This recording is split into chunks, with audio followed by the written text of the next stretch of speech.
Welcome to the Heartland Journal podcast with Steve Abramowitz, editor-in-chief of heartlandjournal.com. Howdy, y'all. Welcome back. I am Steve Abramowitz, and this is the Heartland Journal podcast. Please hit that subscribe button and pass it around. Thanks for doing it.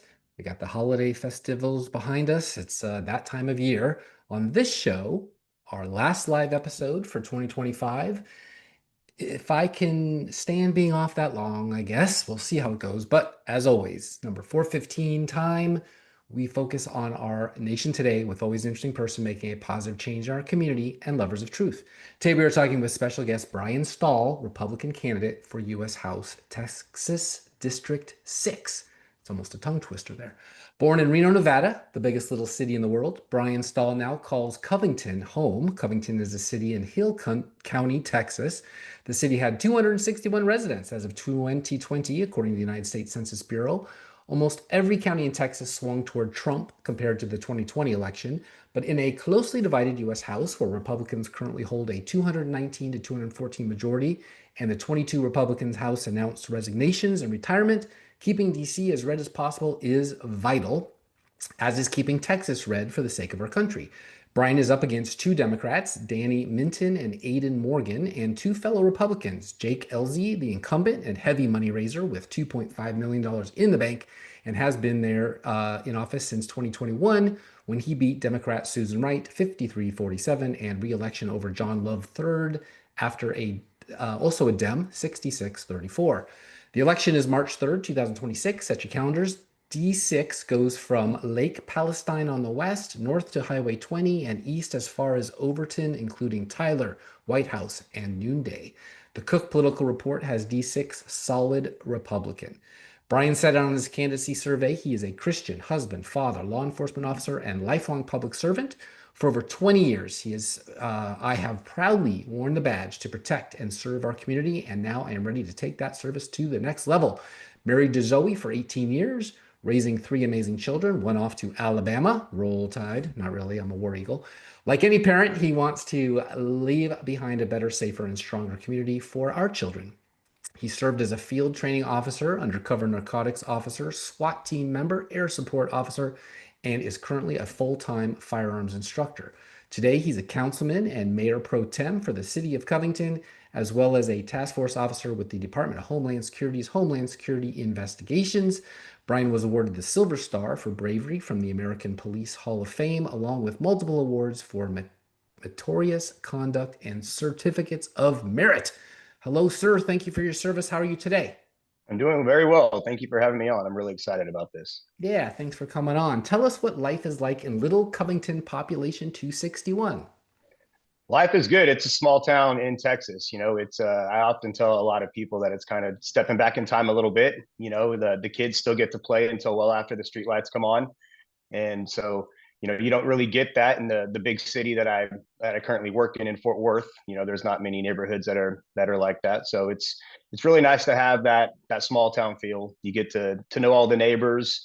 I actually just became mayor a few months ago. The current mayor, unfortunately, had to step down from her assignment, so I became mayor. But it's growing. Covington the population is going to explode over the next 5 years. We're constantly, approving new developments and houses, and businesses are wanting to move into Covington. So it's going really well. But for the time being, it is a small town in Texas, and we're really enjoying it. People do love that Mayberry experience. That's right. DC has 700,000 residents. 92.5% went for Kamala, so mostly all Democrats. Why do you and Zoe want to move to the swamp for at least 2 years and leave all that heartland life behind?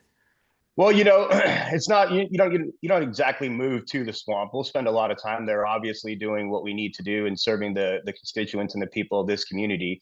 But that's another reason why I believe we need more people that have a true understanding about what it really takes to serve the constituents and actually serve the people, and not serve the special interest groups or greater interest. And we need to kind of swing that momentum back to the right side of the aisle when it comes to our nation's capital. And I think that we're taking a step in the right direction, especially with a lot of the things that President Trump's currently doing and implementing. And I really want to be a part of that, and we're really excited about how the campaign's going. Mr. Stahl goes to Washington. Okay, so tell us about D6. Is that part of the area that was hit by flooding and 117 died in Kerr County or no? No, that was a little south of us. So District 6, with the whole redistricting thing, it's just south of the Metroplex. It touches the Metroplex. It touches a little bit of Fort Worth. It's all in Navarro County and Ellis County and a portion of Johnson County with Burleson and Grandview, Alvarado, and then it goes into Fort Worth, Arlington, Irving, and a little bit into Dallas. So it's a little further north of where that devastating floods happen. And with all that growth that you mentioned and more on its way, have you seen a shift from what Cook called the political report called strong or solid conservative to something a little bit more purplish, maybe even ready for a change? No, not at all. My team that we have built out, they've done an absolute fantastic job in analyzing the district, and it's still a very, very heavily red Republican district. 88% Republican. It's an R+14 district. Last time I saw, so we haven't seen any of that kind of change, which is a good thing for us. We want to keep it that way, and I think the biggest reason why is because the vast majority of the southern portion of the district is all rural. It's all farmlands and country, and we do touch bigger cities, but the most of it is really kind of still out in that small town feel in the rural areas. All right. So after Texas got record low temperatures back in 2021, some criticized wind power after turbines froze. Texas still produces over 2 billion barrels of oil a year, the lifeblood of the our economy and the world's economy, the leading oil producing state in the US. Why do you think they even bothered with alternative energy in Austin? That's a great question. Honestly, I'm not quite sure why they did. I think that now they're kind of shifting their mentality on that. And you go out to West Texas or even down into South Texas and see a bunch of wind turbines, and it's actually they kind of just littered the land now.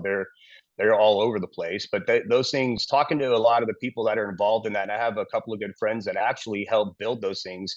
The amount of energy that those wind turbines produce, throughout a year isn't even enough to power a house. So that's why they put, seven, eight, 900 of them out at a time and put them on a grid. So I think there's definitely better ways that we could go about securing our electrical grid. And I don't think wind turbines is the way to go. That plus a hailstorm will knock out the solar panels. So it's really it always falls Yep. back to oil and coal. That's Do what it you always agree falls with back to. me? I'm sorry? I said, that's what it always falls back to. You're right. It does. They should stop messing with it. But do you agree with me that big tech like Dell Computer headquartering in Austin started turning that city at least blue with voters? You know, I, I'm not sure if it really started it. I think it helped it definitely. I know Dell's been in Austin for a very, very long time. 41 years ago. Yeah, so they've been in Austin for a very long time. I think the tech boom out west kind of assisted with that, and a bunch of major companies moving to Texas, especially the Austin area, brought a lot of people from California out to Texas and the Austin area. And I think it's such a hot pocket for that whole industry. I think which is why you see Austin the way it is right now. Austin is obviously deep blue, and a lot of the people that are moving out here, when it comes to the tech industry, they bring their beliefs and their values with them, and that's why we have that saying here: "Don't California my Texas." Yeah, we say that in Tennessee too, and they do. They bring their voting records. They They leave it, do. but they bring it so they can start all over again. Michael Dell moved in 1984, interesting time, and 1994 to Round Rock. 2021, Tesla and Elon Musk left Silicon Valley, Palo Alto for Austin.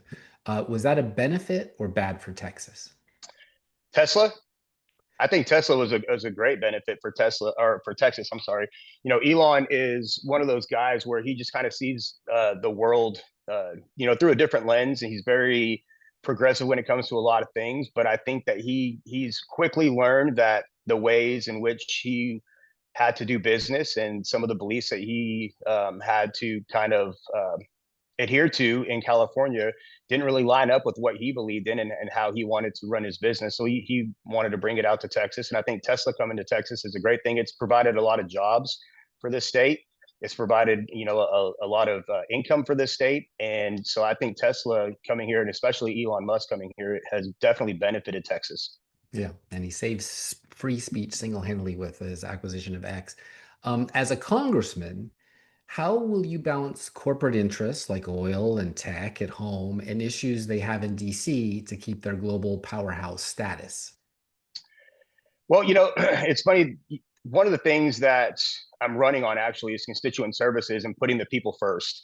And that's what I always believe in. That's the only way I know how to serve people. So I've been asked that question, a couple of times about special interests or big corporations and how do I plan on navigating that? And I always go back to, well, I want to make sure that the people are heard first. And I understand that big corporations and special interest groups and all those things are something that is part of the business that I'm getting into, and it's very important that we understand that and we have an open, transparent communication or relationship with them, and we communicate in a transparent way. That's the biggest thing with me is transparency. I think a lot of the reason why some of the people have they kind of lean towards not trusting politicians now is because everything's done behind closed doors and it's done in secret. And I think that things can be done and both parties can be served, whether it's your constituents or, big tech companies or oil companies or whatever the case may be. But you have to be able to do it in a transparent way, and you have to be able to justify, what it is that you're doing to the people that you're serving. That is true. That is nice and noble. Has the redistricting battle that bounced Jasmine Crockett out of office affected your district, either more solid red or maybe less going forward? It didn't really affect our district, when it comes to the amount of red we have. Yes, Jasmine was district out of or drawn out of her district, but it doesn't. You don't have to live in the district in Texas in order to run for office. So I completely I assume that she's going to run for her spot again, even though she was drawn out of her district, which she has every right to do so. So, no, to answer your question, it didn't really affect us when it comes to turning more blue or more red. It kind of stayed the same. We lost a pretty red county, but we picked up a portion of a county that's significantly red too. So net neutral for you. And while we're on the subject, Crockett said yesterday ICE hunts like slave patrols and targets blacks, and now two ICE agents are shot, maybe dead. That rumor is out there. What are your thoughts on her talking like that as a congresswoman from Texas? Well, I think it's completely unacceptable, and it was National Guardsmen that were shot in D.C. a couple hours ago. I can't express how much I appreciate what the National Guard's doing and what President Trump's doing all across the country, not just in DC, but all across the country when it comes to ICE and National Guard members. What a lot of people don't realize is that National Guard members are just they're another set of eyes and ears out there. They're not running around and tackling people and putting them in handcuffs and throwing them in these vans and taking them off to undisclosed places. They're really just a giant deterrent, and it's worked significantly well throughout the country. And it's unfortunate that, two National Guards members were shot in DC a couple hours ago. But yeah, I mean, for her to claim that ICE agents are targeting a specific race, I think that's complete nonsense. I think it's, extremely dangerous. It's a very dangerous rhetoric for her to have. And I think it does kind of, fuel these attacks that we see on not only ICE agents, but now National Guards members. Should she be expelled or censored? I don't know about being censored. It's one of those things. Expulsion is something that you kind of have to look at and see how her remarks play out. But if God forbid, it turns out that the person who is in custody for this shooting in DC of the two National Guards members come out and say that the reason they did it was because of her rhetoric or her speech, then I think that's something that we definitely need to take a look at for sure. We have seen a lot of political violence as a reflection of political violent rhetoric. The federal government under Obama went after Arizona to your west for enforcing not only their border, but federal immigration laws, basically saying don't enforce our own laws. Texas got sideways with what Biden was trying to do. How do you feel DC and Abbott handled the open border crisis last 4 years? Well, I think DC under the Biden administration handled the border, significantly poorly. It was something that we've had the most crossings that we've ever seen throughout the history of the country, and we're not able to track these people. And I understand people want to come to this great country. They want to better themselves. They want a chance at the American dream. They want a better future, and by all means, please come and do that. But you have to do it legally. You have to do it legally. You have to do it in a way that we're able to kind of sift out who really truly is wanting to come here to better themselves and to be productive citizens in this society that we have, or the criminals that are trying to come over and basically start networks for the cartels to move narcotics or people or whatever else it may be. So I think Governor Abbott did a great job, especially when he kind of Governor Abbott kind of had his hands tied a little bit, but once we got so many illegal immigrants crossing the border, he just put them on buses and shipped them to sanctuary cities. And I think it was a great idea that he had, and he did. And I know once he started doing that, a lot of people, especially in the North and Northeast, didn't really appreciate that. But it's because they don't have to live in a state that borders, Mexico, and they don't have to deal with the violence that comes with a lot of these gang members and cartel members that are coming over. So once we kind of sent them up, that direction, they got a little taste of what we live with every single day, and they didn't appreciate it. So it kind of, it kind of worked against them a little bit, I think.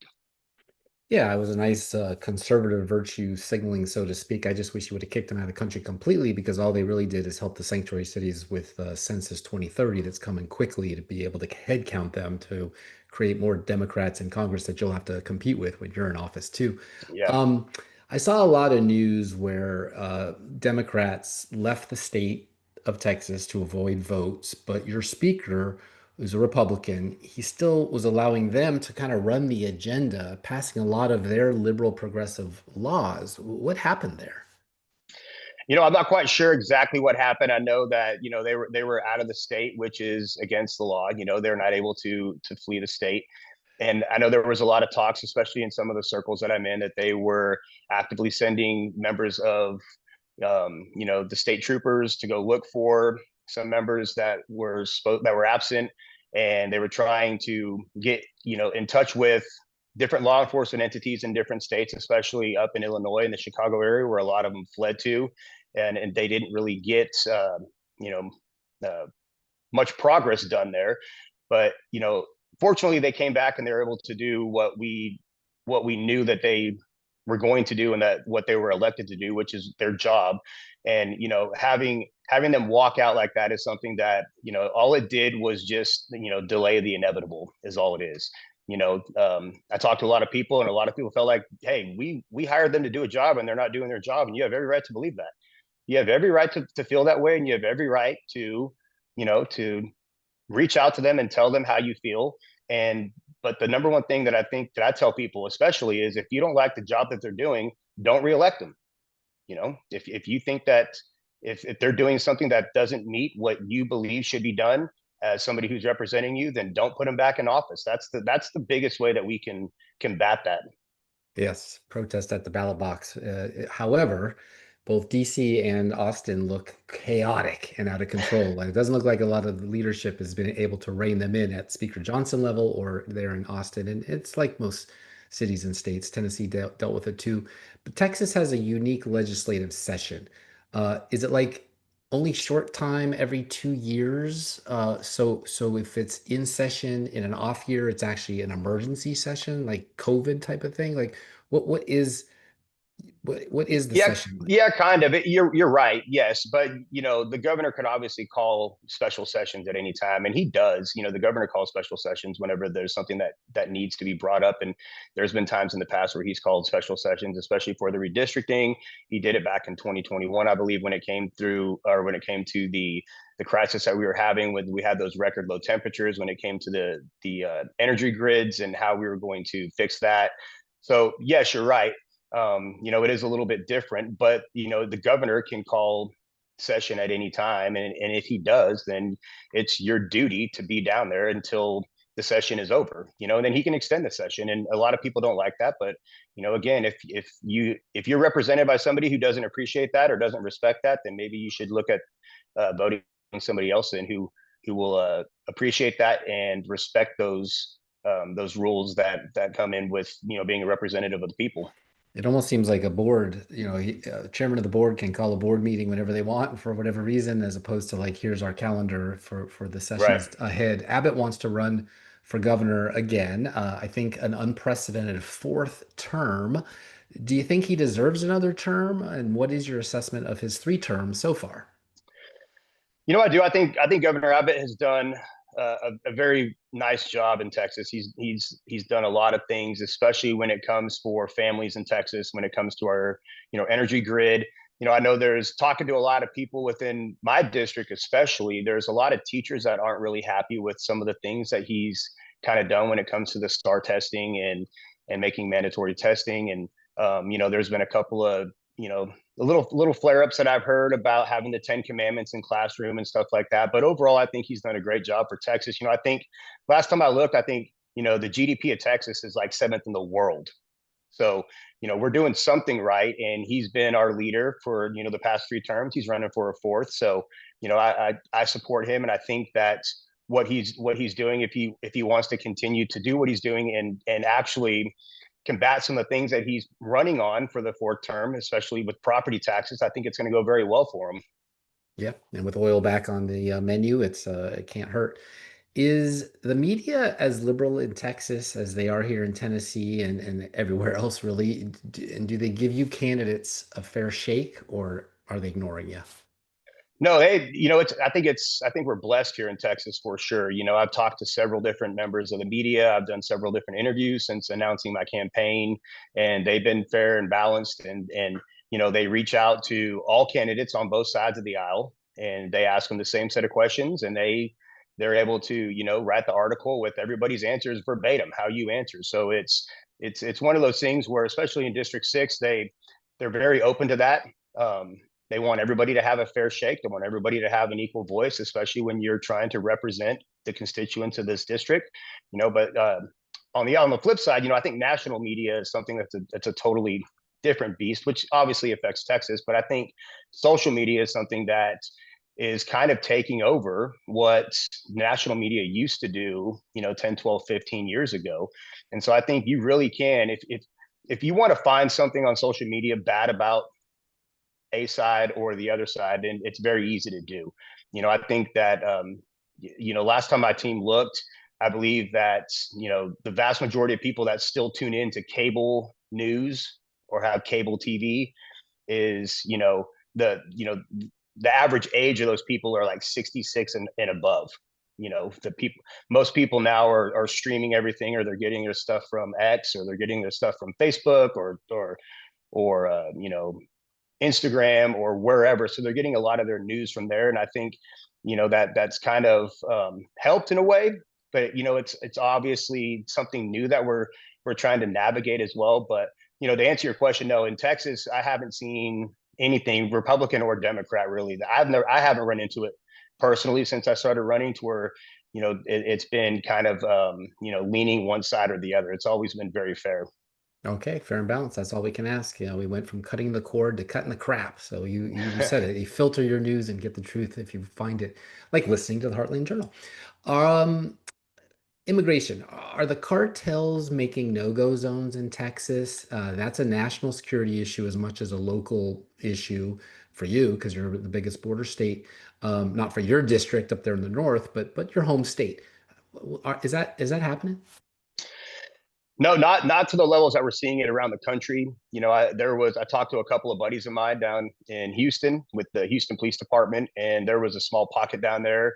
And I don't remember what country they were from, but they tried to take over a very small apartment complex that was quickly sorted out, and they were quickly placed under arrest. So, not to the extent that we're seeing it or hearing about it in other parts of the country, where you have large groups of individuals that are literally taking over 700-800 room apartment complexes and basically claiming it as their own and running kind of their own little country in there. We're not seeing that in Texas, and I think it's because we do things a little bit different down here. We're very proactive when it comes to combating that, and we're very aggressive when it comes to combating that, and as law enforcement. How about the growth of mosques and places like Meadows, formerly Epic City? Is the Muslim population growing fast and not integrating into Sam Houston, Remember the Alamo type Texas values, or are they? Again, I started my career in Irving, Texas as a police officer almost 21 years ago now. And when I was in Irving at the time, back in 2005, 2006 era, we had the third largest mosque in the country in Irving. And so, having large mosques around and being able to,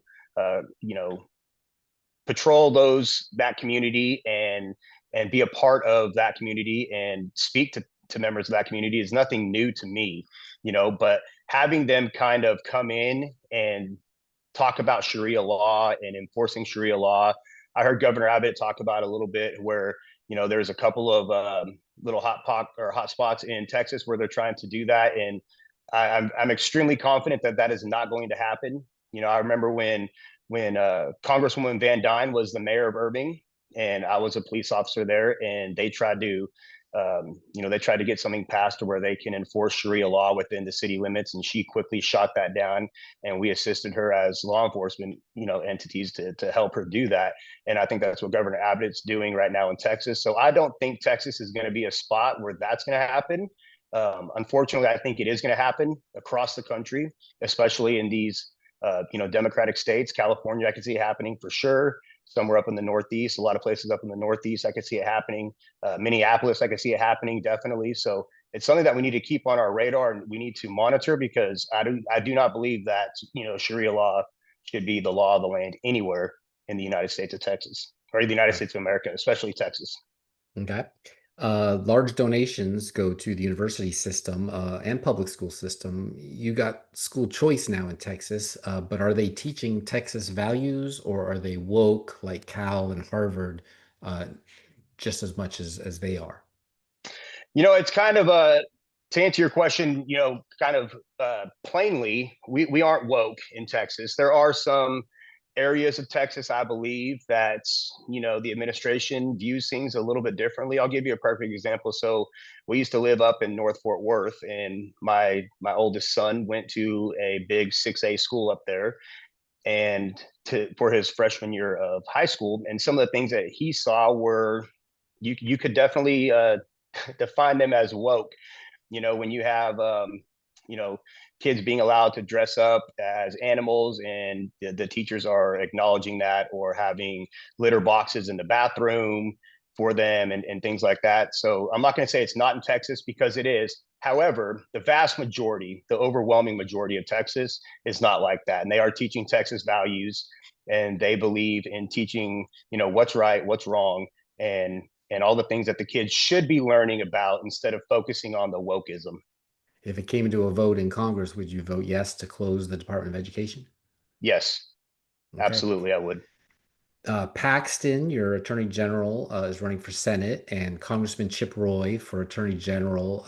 What do you think of those gentlemen and how they've handled their careers as high-profile Republican Texans? I think that overall they've done a pretty decent job. Uh, Generally speaking, obviously, you can't be in this industry for that long and not kind of fumble some things, or have some things come up, or some things happen. You know, but I think both men are running good campaigns, and I think that it's ultimately going to be up to the voter and what they want to do. And I would support whatever the voters whatever they say when it comes time to vote. And if they get elected, then I'm going to support them as elected officials. Cornyn and Cruz, one ran for president once, one's in leadership. The two Republican senators, both from Texas, have they been MAGA Tea Party leaders consistently, or are they what we call rhinos now? Well, it's funny. there's a lot of speculation. There's a lot of talk, especially now in Texas, when it comes to Senator Cornyn and Senator Cruz. I heard Senator Cruz is kicking around the idea of another presidential run. Which good for him. It's going to be great. And I've heard a lot of people that are dissatisfied with Senator Cornyn and some of the things that he's done in the past. I've met Senator Cornyn a couple times. He's been to the range that I work at and with his team and got to shoot a little bit. And we've had a couple of conversations, nothing really of substance. But, it's one of those things where, again, it's going to be up to the people. And I think from what I hear, a lot of people aren't happy with Senator Cornyn right now. And a lot of people are starting to, talk a little bit about what Ted Cruz kind of alluded to about making another presidential run. And you see a couple of smiles on people's faces and stuff. So it's going to be interesting to see how it plays out. I'm not going to sit here and definitely define one as a rhino or not. I know that, there's a couple of things that have happened in the past that some people aren't very happy about. And from what I hear, especially they're not happy with Senator Cornyn right now. But again, like I said in the past, you can't do this for the amount of time that they've done it and not make some mistakes or fumble things. It's how you really truly represent the people. And that's going to come out at the end. People, especially now with all the amount of information that people have at their fingertips, it's going to be very hard to fool people now. And people they're going to understand who you truly are. I mean, I say it all the time, give somebody enough time and they're going to show you their true colors. So I think the people are going to speak and we'll see how it plays out. I'm glad to know that Cornyn knows what a gun is. Sounds like you said that he can does. Shoot. So that's good. That's a start. That's a start. He's 2A. You're interested in committees like Homeland Security, Ways and Means, Small Business, Ethics, Foreign Affairs, Judiciary. That's a lot. A panel of 3 federal judges has blocked Texas from using a new congressional map that Republicans drew. Do you think they should be able to do that? And what do you make of the new wave of nationwide injunctions issued to stop Trump orders like immigration and deportations and all the other things that they've gone after? I think 90 of them. Yeah, so they have been attacking President Trump, unfortunately. When it comes to the redistricting, it's well within the judge's rights to make that determination and to make that ruling. It did get overturned, or there's a stay on it now that came from a higher court that happened 4 or 5 days ago. So as we speak right now, the new map is back in play. So that's what we're going on. But having the judges, make that ruling, again, it's well within their right. That's why we have the tiers of the judicial system, and we don't necessarily allow that panel of 3 judges to make the ultimate decision. There's decisions that can be made after that. And to the question about going after President Trump, yeah, I mean, I think it's something that is again, it's significantly dangerous when it comes to the society as a whole in the United States. I believe we need to support our president. I don't believe that President Trump's doing anything illegal. I don't believe he's issued any illegal orders. And to hear people say otherwise, and then to have you have current members of the Senate making a commercial basically telling troops to disregard unlawful orders from President Trump. And then one of them was asked, well, what unlawful order was it? And she couldn't respond with one. But again, it's the same thing, kind of like what Jasmine Crockett's doing. They're just kind of they're throwing out buzzwords and they're throwing out clickbait because a lot of the stuff is being played on social media over and over and over again, and it's gathering attention. But at the end, I think President Trump is going to do what President Trump has been doing, which is lawful. And I think he's been a great leader to our country. U.S. District Judge Matthew Kaczmarek, I believe is how you say it, was deputy counsel for the First Liberty Institute, the Plano-based conservative Christian law firm, overseeing a high-profile challenge to the FDA's 2-decade-old approval of certain drugs used to terminate a pregnancy. Have you been following Judge Kaczmarek's career? He's like the go-to judge. Okay, he's like the go-to judge for conservative Christian cases across the nation. It's like if you need something on our side, you go to him. But you haven't. Okay, so we'll skip that. Your website says you're committed to engaging directly with residents. Too many from DC don't do that. They get their start going to cocktail parties with Supreme Court justices and leadership in both houses and start thinking about their next race and their next donor. What do you think your residents want from you as their congressman? When I'm home in the district, to be present. That's the biggest thing. That's the number one thing I hear is, having a representative who is actually for the people and with the people and able to, be a part of the community and answer questions face to face. That's the number one thing I hear is, they want to be able to ask questions to somebody who is representing them face to face. They don't want to do it in a digital forum. They don't want to have to submit the questions 2 weeks in advance. They don't want to have to call an office 14 times before they get a call back. They don't want to have to send an email. They want to be able to have access to you. And I believe that the number one way to serve people is to be with the people. You can't truly serve somebody if you don't really know what is the issues that are within the community. And that's why we try to go to every single event we can. I talk to as many people as I can, and I heard something a couple of days ago from somebody in DC, and they made the comment that, DC can be somewhat intoxicating. And you kind of just alluded to that with the cocktail parties and, all the things that come, when you get to DC, and a lot of it comes with, the quote unquote power that they think they have now, and that's not something that is appealing to me at all. As a law enforcement officer, when I put the badge and the uniform on and I walk into a scene, or if I get called somewhere, there's no question about whether or not who's in power, because I have a job to do and I have to determine what happened, but you have to be able to do that with the community support. You have to have the support of the community. So if you're going to, get intoxicated by the power from DC, and then you don't ever come back to your constituents and really pour back into them as a representative or a leader, I think you're failing them. Would you join the Freedom Caucus, and do you have a term limit in mind, or would you run as many times as Covington wants you to? And if you had a chance to vote on term limits, would you vote on it? Would you vote yes on it? Yes, so I did sign the term limit pledge. I think term limits are something that should definitely be looked at implementing. I think that career politicians do a couple of things. I think the longer you're in there, the more distant you become from the people you're truly serving.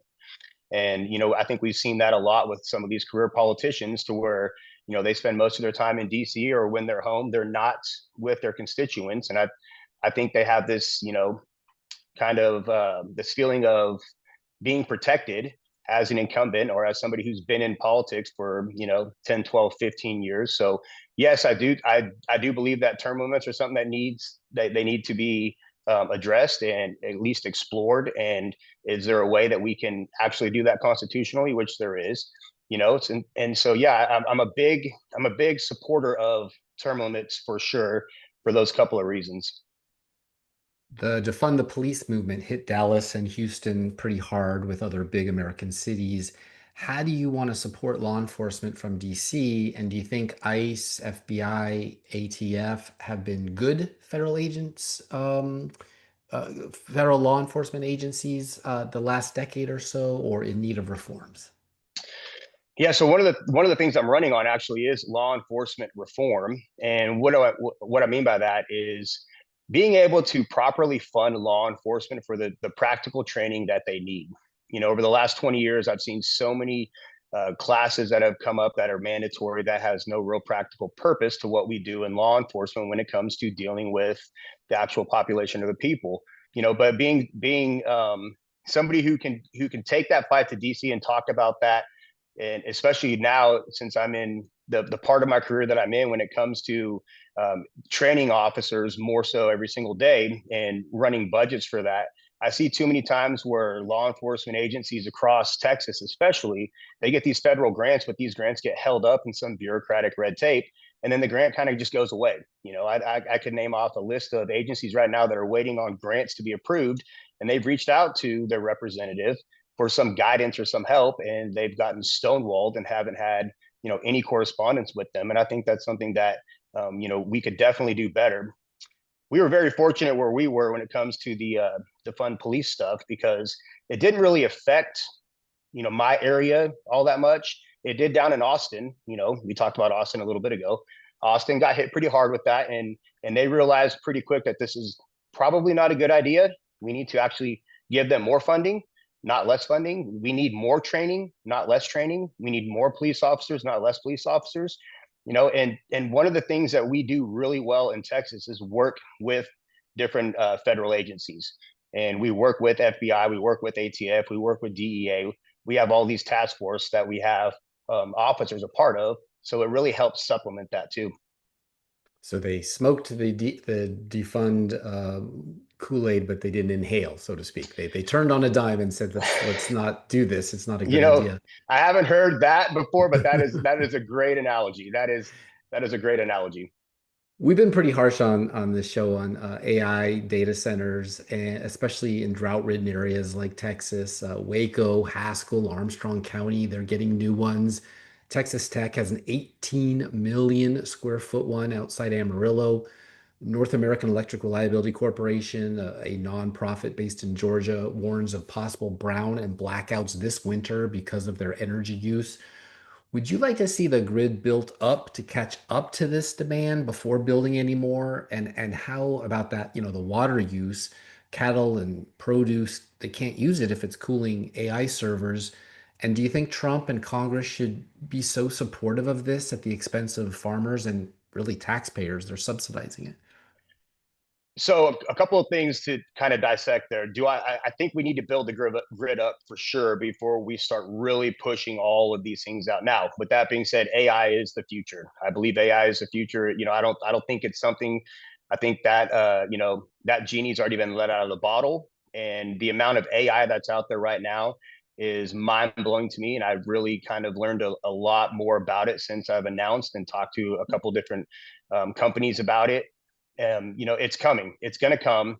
But how can we manage the growth is the biggest thing. And I think you kind of hit it, the nail on the head right there when we talk about, we can't let our current citizens and our farmers and our power grid suffer at the expense of this AI explosion. Is the AI explosion going to happen? Absolutely it is. But we need to find a way to do it in a controlled manner to where we aren't having a significant portion of the population suffering to kind of help these AI farms get produced and blow up. Yeah, it's like producing a thousand locomotives with only 100 miles of railroad track. We're Right. not ready. You say you want to see strengthening the 10th Amendment. I was impressed because it's very rare to see a politician actually come out supporting anything in the Bill of Rights these days. Um, any powers not specifically given to the federal government nor withheld from the states are reserved to those respective states or to the people at large. Amen. Texas actually has the power if it wants to leave the US. Mhm. Would you go that far or just want DC to meddle with us less, like close Department of Education and maybe energy, like Rick Perry, former governor of Texas, said he'd do when he ran for president? Yeah, I don't think Texas needs to succeed or anything. Again, although we have a very strong GDP, I don't think that's something that would be beneficial at all, not only to Texas but to the country. But yeah, I think you just kind of said it in the second half of your question there. I think that big government needs to be limited. I think that we need to return the power of the people to the states and let the people vote on things that the people that are affected by those things can vote on when it comes to several different things. And I think that the government should do things like look at getting rid of the Department of Education, which I support. And I think we need to turn that back over to the states and let the parents of the children in that state vote in how they want to see the education done within that state. I think giving more power to the people and less power to the federal government when it comes to the oversight of people's everyday lives is something that's extremely beneficial. Is there anything major that you could see taking an axe to, like Social Security, Medicare, any of the NIH money that throws at the universities like Texas that we talked about? No, nothing like that. I think there's a lot of things that I've been looking at, especially with the whole Doge thing that came out and the USAID stuff that came out and all the wasteful spending that we've seen and the hundreds of millions or billions of dollars that have been sent overseas instead of keeping them, stateside here. And that's one of the things actually that I hear a lot from my constituents is, they don't want somebody that's going to vote yes on every single spending bill. They don't want somebody that's going to vote yes to send $150 million to some foreign government to do a study on transgender animals or whatever the case may be. We need to be more responsible. We need to be more transparent, and we need to take care of America first. We need to take care of Texas first. So cutting certain things, that's definitely something that needs to happen. And I think that there's a whole bunch of money that could be cut from being sent overseas that we could bring back and actually maybe, kind of bolster some other programs for American citizens. Yes, leave those transgender lemurs alone. Brian, I want to thank you for your time. Tell our listeners where they can go to find out more about you, your campaign, donate, volunteer, and if you have social media. Yeah, absolutely. So our website is stahlfortexas.com. So you can fill out an information card there, and we can get your information, and we can contact you about whether or not you want to help us out and volunteer. If you want a yard sign, you can also donate there. We have a couple of different ways to donate on there. We're on social media, Stahl for Congress on Facebook, Stahl_TX_6 on Instagram or on X, and Stahl for Congress on Instagram. So we have all the major platforms. Our campaign is gaining momentum every single day. We're very excited about all the things that we've been able to do. We have a very large event coming up this weekend, which we're very excited about. There's supposed to be 6,000 to 10,000 people there. So, we keep putting ourselves out there in front of the people, and I want to be with the people and for the people and represent all the people that I can. All right. Well, keep on keeping on. I hope to have you back again one day, maybe as a candidate-elect or congressman. That's fantastic. That'd be great. Thanks again for coming on with us. Good luck on that campaign. Hang on, folks. I'll be right back. If country ain't country, then this ain't gonna work. Oh, there ain't no gold in this new Nashville dirt. Thanks for coming back. Hope you noticed I'm wearing my Cody Johnson concert shirt. He's from Texas. All right. Please subscribe to heartlandjournal.com. Email address is all I ask, and you will never miss a new show. It's free. It's free. It's free. Now the Heartland Journal News, also free. From fraud rings to funding terrorism. In the heartland of America, Minnesota has long prided itself on its progressive welfare state, offering generous safety nets to vulnerable populations. But beneath this facade of compassion lies a sprawling network of fraud that has siphoned billions from taxpayers, enriching a select few while depriving those in genuine need. Under Governor Tim Walz's administration, the state has become a hotbed for sophisticated scams targeting Medicaid and federal nutrition programs. Worse still, federal counterterrorism investigators reveal that a portion of these ill-gotten gains, millions of dollars, has flowed back to Somalia, bolstering the terrorist group Al-Shabaab.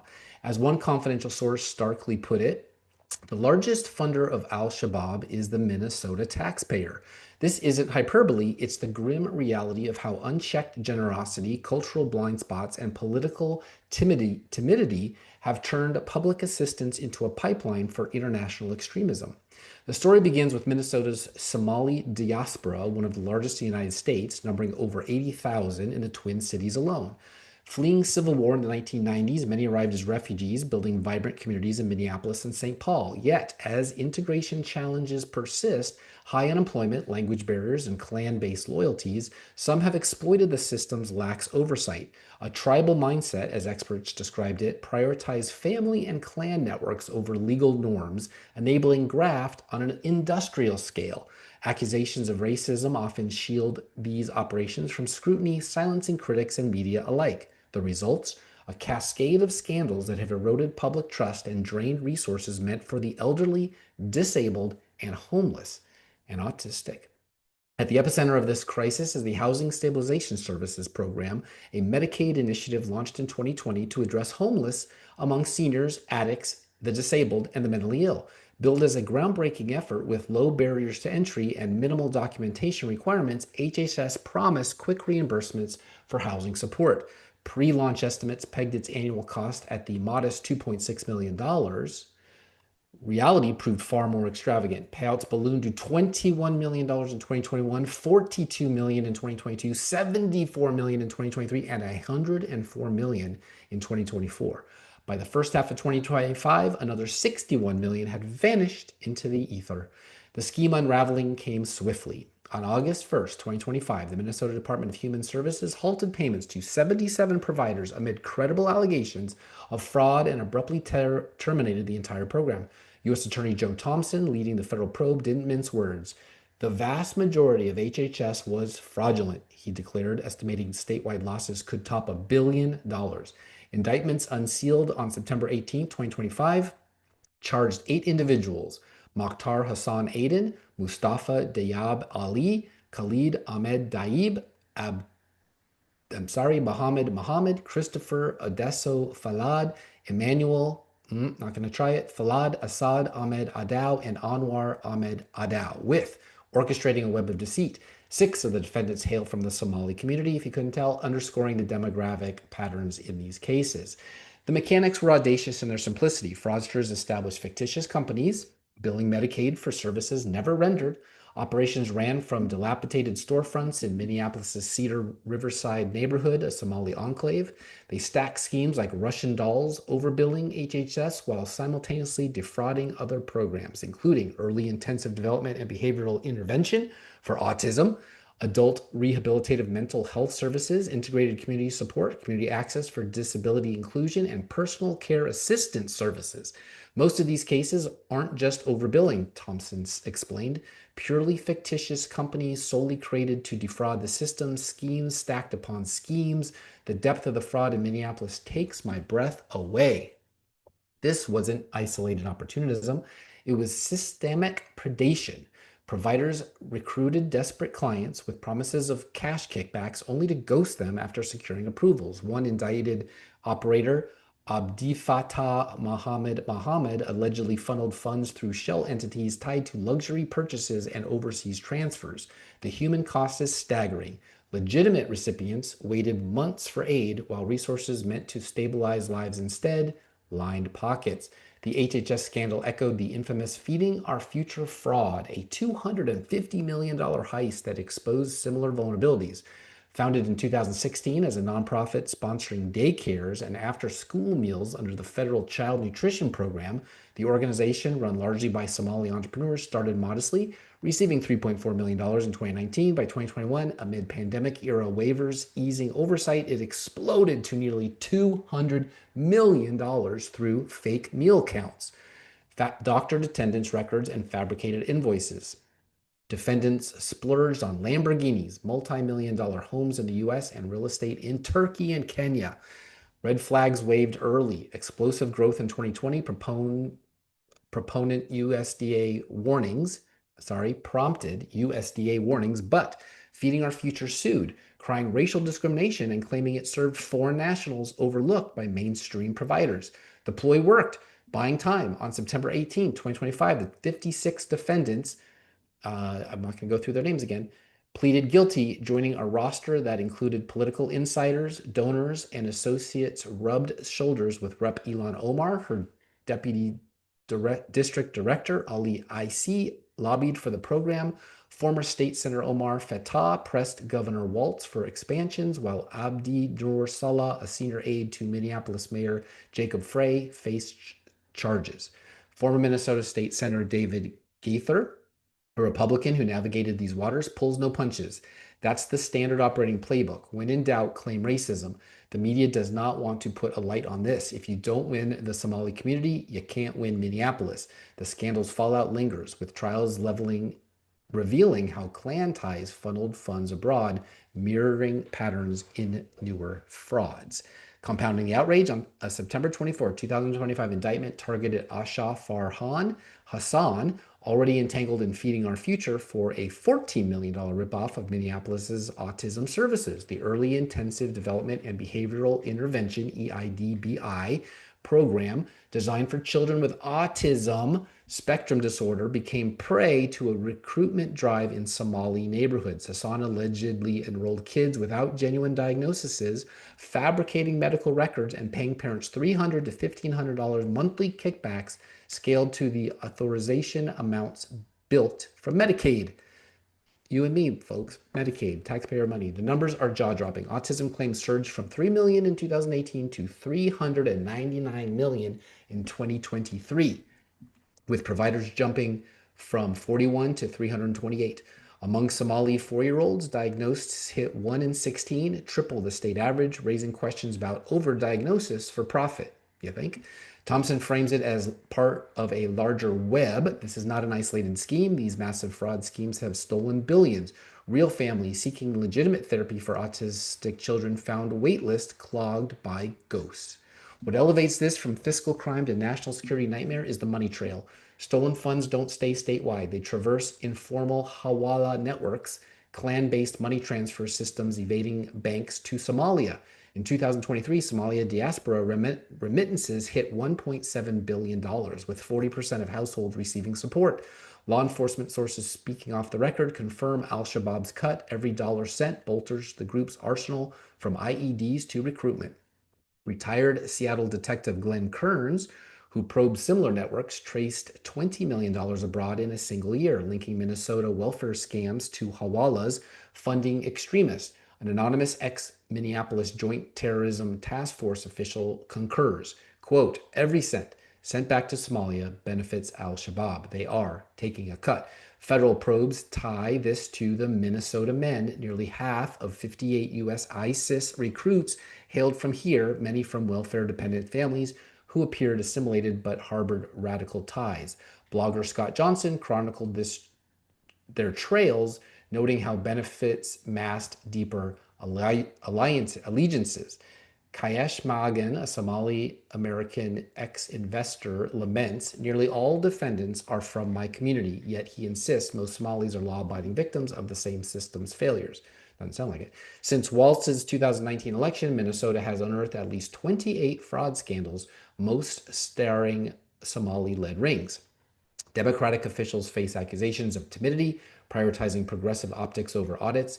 Media silence, Gaither argues, stems from fear of alienating voters in a bloc pivotal to urban elections. As 2026 looms, with Walz eyeing a third term and Republican Kristen Robbins vowing fraud-proof reforms, political blowback brews. We aren't even close to being halfway there, Gaither warns of grasping the full scope. Thompson's prosecutions offer hope, but billions lost demand reckoning. The path forward, stricter verifications, cultural competency and oversight, and honest dialogue unshackled by racism charges. Minnesota's welfare ethos endures, but only if rebuilt on accountability.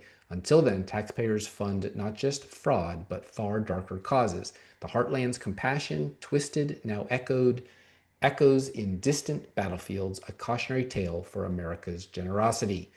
Editorial comments expressed in this column are the sole opinion of the writer, me. That's it for this episode, our last live for 2025. Thank you, Brian Stahl, for running on service, safety, and stronger communities. At Heartland Journal, we are all about safer and stronger communities, and Texas should always be the leader in that. The fate of the map Texas Republicans drew in the hopes of tipping next year's midterm elections in their favor is still up in the air after a back and forth week of court decisions, but Democrats in the state aren't holding their breath to find out. Instead, they're positively bullish about their chances, on Republicans' terms or not. They don't let a little thing like voice of the people or free and fair elections slow them down. Look at Washington, Oregon, California. From the year they allowed mail-in voting, they haven't elected many, some places any, Republicans ever again. And Texas is the ballgame, folks. Tennessee too, and we have our own Tennessee's AOC on the ballot next week. Not looking good for what Texan George W. Bush called democracy is on the march after the Gulf War. That didn't work out so well for Europe. We're in the midst of it ourselves now. Anyway, thank you, Brian Stahl, for throwing your cowboy hat in the ring. Good luck. Before we go and sign off on our last show of the year, producer Steve, open your mic for a minute. I am here. Can you see me? I see you and I hear you. 415 shows today, plus 100 with old MCV and Nova's Turning the Page, over 500 episodes of songs about the Heartland with always an interesting voice. What are you most thankful for? Well, my faith, my family, and friendship. And I have been grateful to have you as one of my clients. And it has been wonderful serving you, Steve, for, 3 years. This is amazing. Bam, it went by too fast. And here we are, coming up to 2026. Can you imagine? I can't. I can't. I am most thankful for you for making this show happen every single week for all this time, very few days off. This is goodbye for now. I'm your host, Steve Abramowitz, editor-in-chief of HeartlandJournal.com. Let's keep the tradition alive. And for the fourth time in 4 years of this show, we get to hear Linus. Steve is my Linus. Linus from Charlie Brown and his Thanksgiving prayer. And it happens to be Charles Schulz's birthday, no less. He'd be 103 today. Happy birthday, Chuck. Happy Thanksgiving to you. We are thankful for you, dear listener, and we wouldn't do this if it wasn't for you. So thank you. And we'll send you off with some Texas tunes for your drive home. New Blake Shelton and classic Cody Johnson. That's the shirt. See you on Facebook, X, TikTok now, and Fridays here, Substack as well. Friday here for our last show of the year. There's one more show. This is our last live one, but we got one more show Friday, maybe Thursday. It's up to Steve. And God willing, and the creek don't rise, will return live in January. Glory to God. Are we going to have a prayer? It's Thanksgiving, you know. Before we're served, shouldn't we say grace? In the year 1621, the Pilgrims held their first Thanksgiving feast. They invited the great Indian chief, Massasoit, who brought 90 of his brave Indians and a great abundance of food. Governor William Bradford and Captain Miles Standish were honored guests. Elder William Brewster, who was a minister, said a prayer that went something like this. We thank God for our homes and our food and our safety in a new land. We thank God for the opportunity to create a new world with freedom and justice. Amen.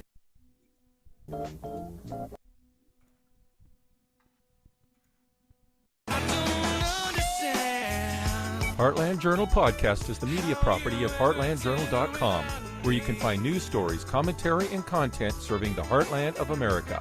Any views or opinions represented on the podcast are personal and belong solely to the creator and do not represent those of the people, institutions, or organizations that the creator may or may not be associated with in professional or personal capacity unless explicitly stated.